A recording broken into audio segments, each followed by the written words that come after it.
I'm David from TPAS, and today I was at the Mid and West Wales Regional Collaborative Committee Service User Day up in Llandalo, and there was a wonderful mix of service users there from all across that region, giving their views and contributing to how service could be improved in that area.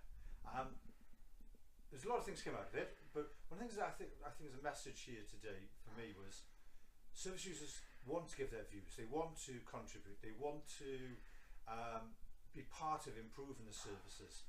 But what frustrates them is getting back to them.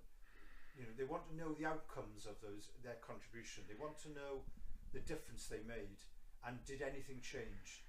And I think that's a lesson for us all who work within Wales, within housing, that it's so important to go back to people, so important to show the difference that they make.